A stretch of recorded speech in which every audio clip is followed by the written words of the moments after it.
Brian Giles with Brian Giles MTG. And we're back with more Lord of the Rings spoilers.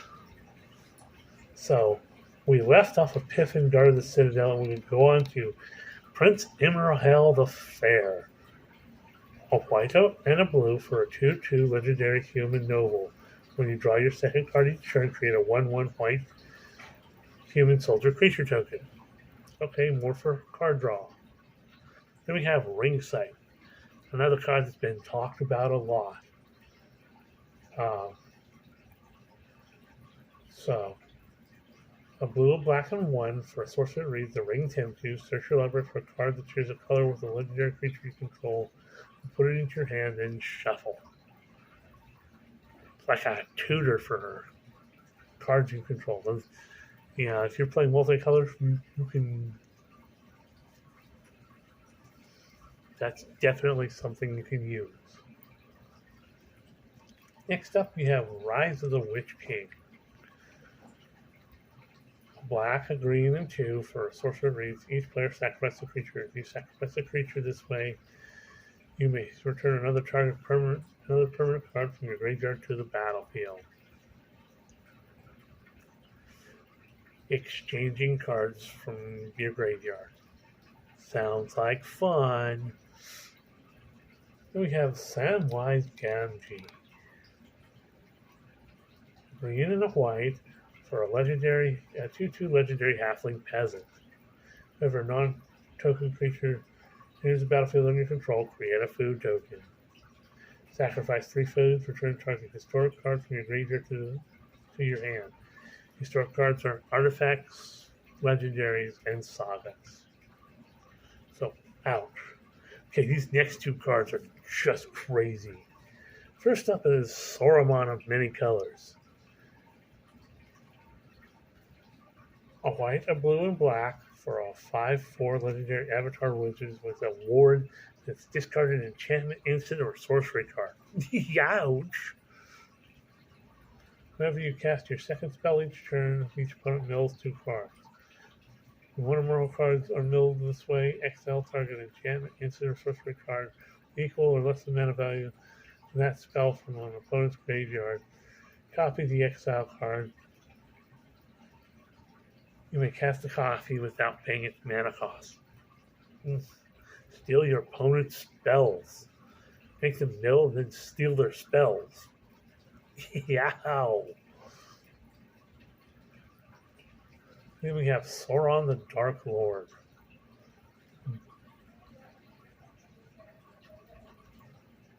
A blue, black, and a red, and 3 for a 7/6 legendary avatar horror. The ward sacrifice a legendary artifact or legendary creature. Good luck getting rid of him. Whenever your opponent casts a spell, a mass orc for 1. Yee. Whenever an army you control deals combat damage to a player, the ring tempts you. Whenever the ring tempts you, you may discard your hand. If you do, draw 4 cards. Okay. Then we have Sauron's Ransom. A blue and black and 1 for instant read. Choose an opponent. Look at the top 4 cards of your library. Separate them into a face-down pile, a face-up pile. Put one in your hand and the other in your graveyard. Then the ring tempts you. So pile choosing. Then we have Shadow Summoning. A white and a black for a sorcerer that reads. Create 2 tapped white spirit creature tokens with flying. Okay.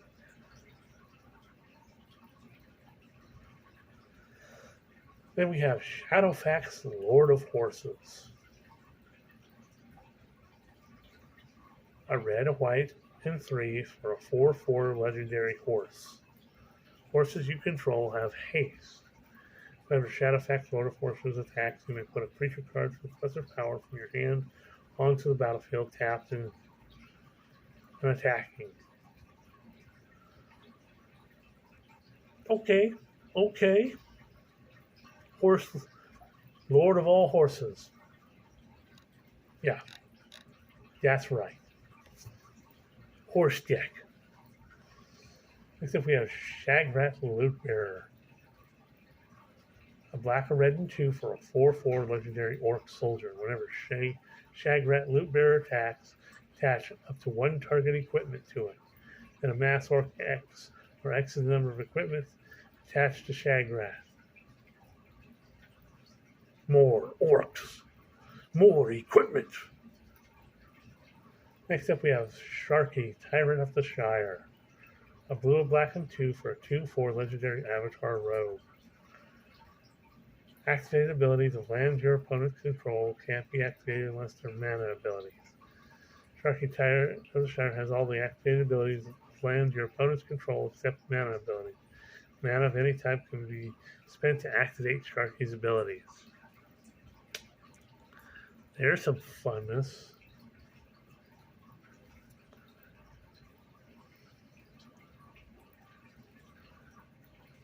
Shelob, Child of Ungoliant. Card that everybody's talking about in this set. This card is the absolute banger of the banger cards, whether people want to acknowledge it or not. A black, a green, and 4 at 6 mana for an 8/8 Spider Demon with Death Touch and Ward 2. Yow. Other spiders you control also have Death Touch and Ward 2. And that's only for 6 mana. I mean, 6 mana for an 8/8 is dope enough. But he's got Death Touch, Ward 2, and other spiders you control have Death Touch and Ward 2.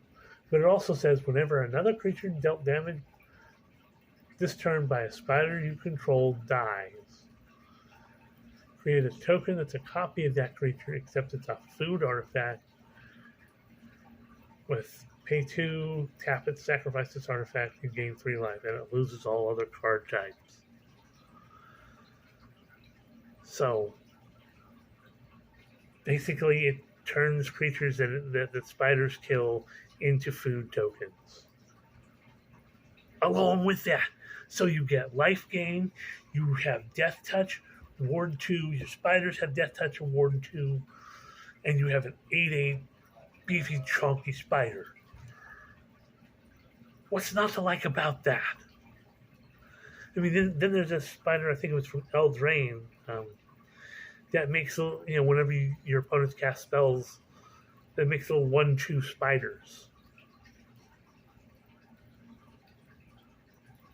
That's going to get freaking annoying. This is going to be the spider deck.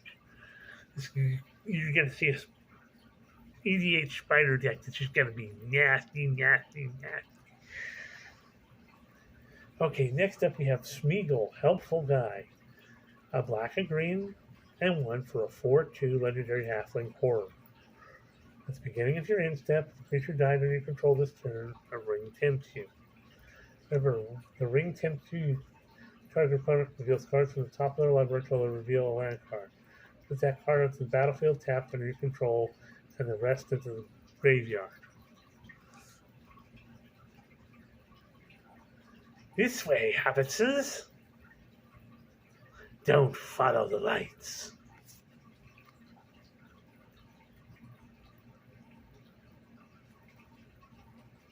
Next up we have Strider, Ranger of the North. A red, a green, and 2 for a 4/4 legendary human ranger with landfall. Whenever a land enters the battlefield under your control, target creature gains +1/+1 till end of turn. That creature has power 4 or greater. It gains first strike till end of turn.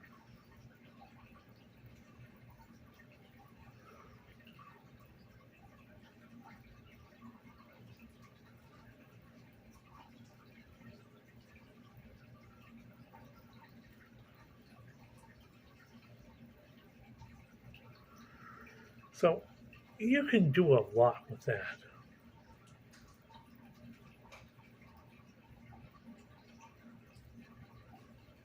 Next up we have Theoden, King of Rohan. A red, a white, and 1 for 2/3 legendary human noble. Whenever Theoden, King of Rohan, or another human enters the battlefield under your control, target creature gains double strike until end of turn. Yeah, double strike's good.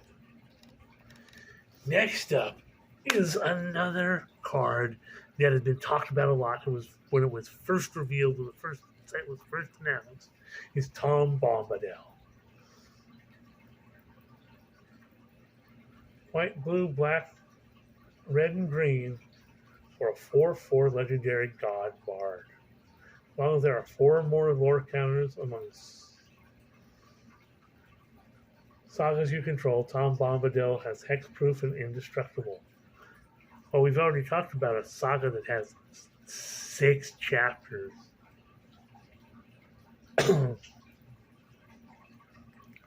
Remember, the final chapter of an ability of a saga you control resolves.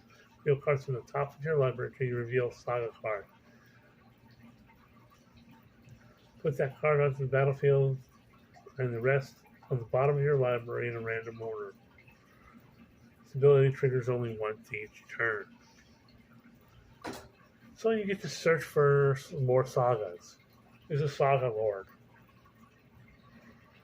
Then we have, for the last of the multicolored cards, we have Ugluk the Uruk. Or Ugluk of the White Hand. I keep thinking of my game Angband. Ugluk the Uruk is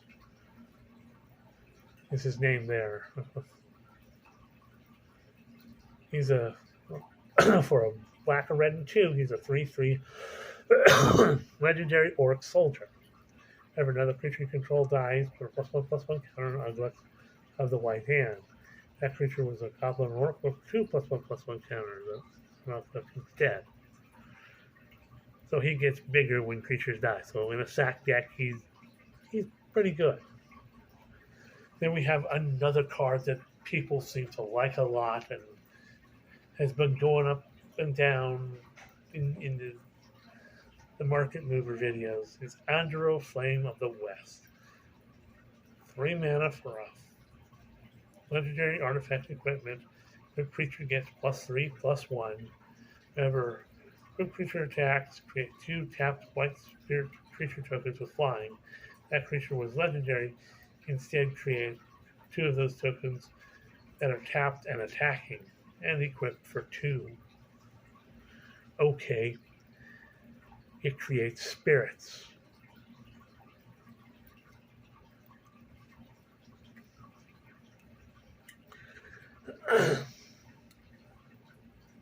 Next up, we have Barrowblade.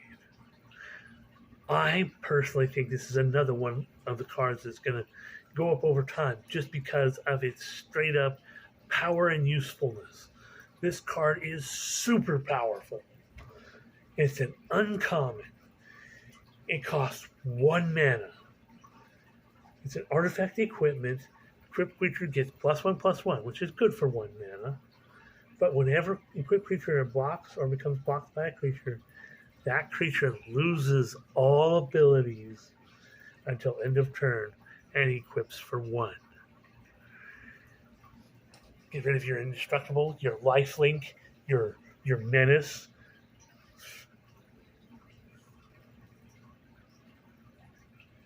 Yeah, you're gonna kill creatures. Yeah.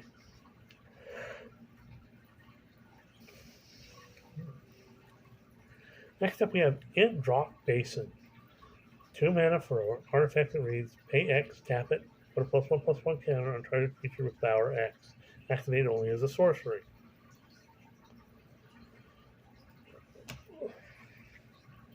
Okay, that's good. Okay, next up is Glamdring.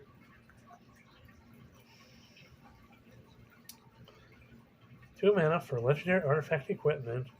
No creature has first strike and gets +1/+0 for each instant and sorcery card in your graveyard. Spellslinger deck. Whenever equipped creature deals combat damage to a player, you may cast an instant or sorcery spell from your hand. Mana value less than or equal to that damage without paying its mana cost, and equipped for 3. Well, that's fun. Then we have Horn of Gondor. 3 mana for a Legendary artifact. Horn of Gondor enters the battlefield. Create a 1/1 white soldier creature token. Pay 3, tap it. Create X 1/1 white human soldier creature token where X is the number of humans you control. Rabble rousing deck. Jetmir rabble rousing deck. I'm sorry. Oh look, swarm with white weenie human deck. Then we have Horn of the Mark. Two mana for a legendary artifact. Whenever 2 or more creatures you control attack a player with the top 5 cards of your library, and reveal a creature card from among them, put it into your hand. The rest on the bottom of your library in the random order. Creature searching. Except we have Inherited Envelope. 3 mana for an artifact that reads. Inherited Envelope enters the battlefield. Ring tempt you. And tap it to add 1 mana of any color. So it's kind of a little bit of an expensive mana dork, but okay. Next up is an artifact that I have been raving about. I keep saying this is going to be like a in the future at some point, it's going to be a $5 artifact. This is Lembas. 2 mana for a artifact food. Whenever Lembas enters the battlefield, scry 1, draw a card. Pay 2, tap it, sacrifice Lembas, you gain 3 life. When Lembas is put in the graveyard from the battlefield, its owner shuffles it into the library. Now, what's not to like about that? 2 mana. Measly 2. 2 mana. You get to scry and draw. You get a food token that'll give you 3 life. And when it goes to the graveyard, you just shuffle it back in your library. That.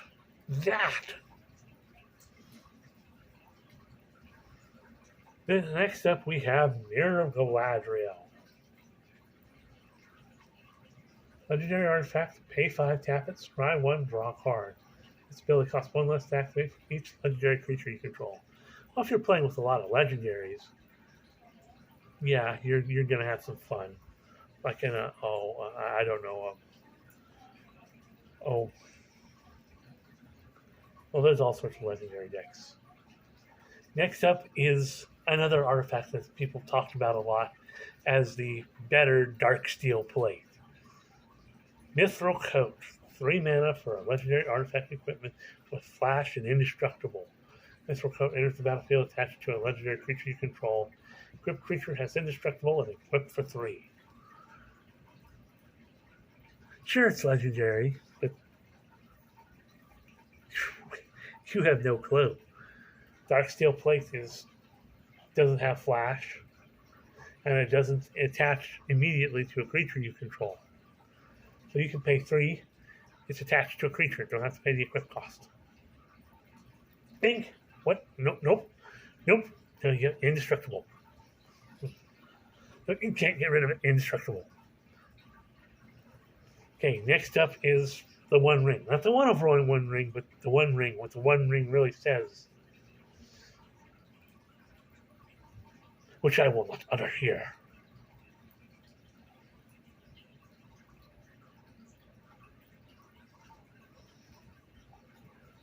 Four mana for a legendary artifact. It's indestructible. The One Ring enters the battlefield. If you cast it, you gain protection from everything until your next turn. At the beginning of your upkeep, you lose 1 life for each burden counter on the One Ring. Tap it to put a burden counter on the One Ring, and draw a card for each burden counter on it. So you get something with some card draw, and it's indestructible. There's a downside to it. There's a burden to it.